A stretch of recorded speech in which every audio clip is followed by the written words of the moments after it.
The very closely watched Pennsylvania U.S. Senate race is getting a little personal now, but joining me now, Republican Pennsylvania Senate candidate and friend of the show, friend of mine, Dr. Mehmet Oz. Dr. Oz, thank you for joining us. Fetterman, I don't know, he had some problem with crudité. What's wrong with some vegetables? Crudité, tell us what this feud's all about. This is about him trying to confuse the voters of Pennsylvania. This is a heated campaign. We're going to see lots of things. But the issue really is he's unwilling to come out and defend his far-left radical positions on almost every major issue that would pertain to voters in Pennsylvania. And he's ducking the debates. I've offered and I've accepted 5 debates from major news organizations.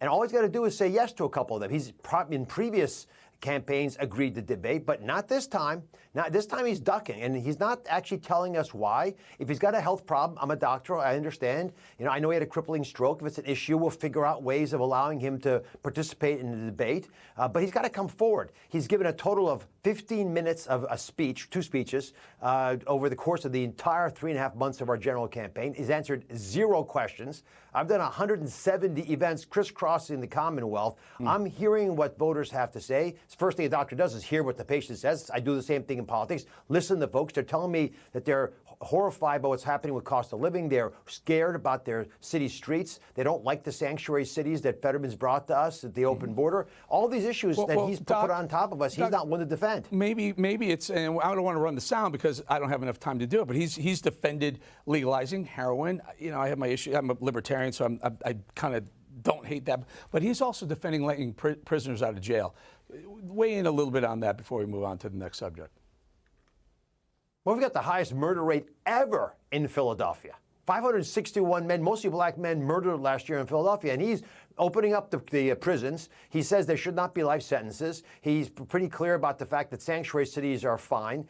He takes positions that make it hard for law enforcement to do their job. When I got endorsed by the Fraternal Order of Police, it was unanimous.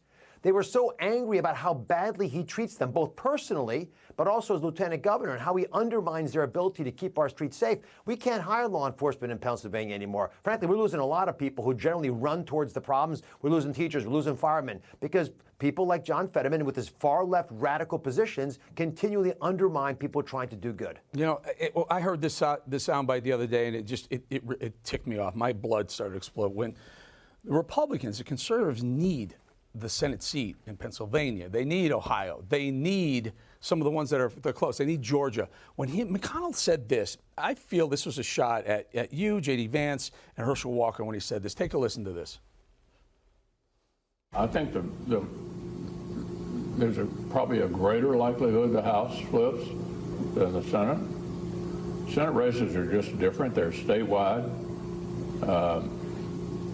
Candidate quality has a lot to do with the outcome. Yeah, and so candidate quality, Doc, and it just pissed me off because, you know, here's a guy who is supposed to be, he's the Senate minority leader.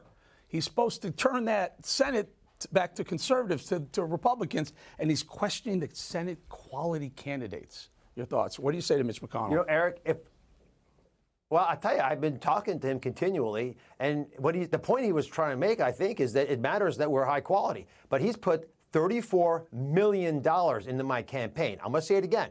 I mean, he's speaking with his pocketbook, right, in his checkbook. You know, $34 million into my campaign. He is similarly putting in a ton of money into Ohio, Georgia, other states as well. So the press can talk about, you know, the comments that he's made, but I know what he's feeling because he's been acting on those sentiments. The same goes for Rick Scott, who's been incredibly supportive, calling behind the scenes, always active, making sure you're doing the right things, putting money into campaigns, helping raise money, doing everything he can to open doors. I am thrilled with the kind of support that I'm getting across the Republican Party. I'll tell you what we got to do is unify as a party across the board to make sure that we're singing from the same hymnal, because the Democrats are. They're creating scenarios where, you know, they're defending each other's actions, and I know we will win all these always Senate been our races. problem. The only way that the Dems beat us is divide us. Always been the problem on the right. People like Mitch McConnell, rhinos like Mitch McConnell, not unifying behind a Trump-endorsed candidate like Dr. Oz, the way I feel he should and could. I'm glad he's putting money in, Doc. He should put a lot more.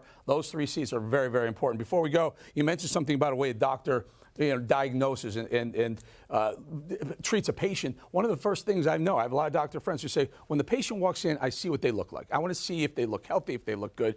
Let's take a look at a picture we put together. We're not sure if this is a healthy-looking individual. That's pretty. And Fetterman is on screen, right, just to let you know. Oh, my gosh, who put Uncle Fester next to Fetterman? All right, all kidding aside, Doc, is he healthy enough to be a U.S. Senator?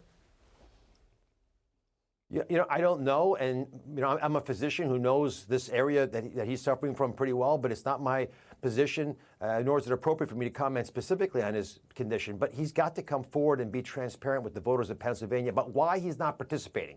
He doesn't have to tell us everything, but you got to join the campaign. You do have to debate me. The voters of Pennsylvania deserve to see me ask hard questions, and you should ask me hard questions, John Fetterman. Figure out where we are on the issues. People will benefit from that. It's democracy. Love it. Love to see that debate. Love to host that debate. Love to moderate that one. Dr. Mehmet Oz, thank you for joining us. God bless.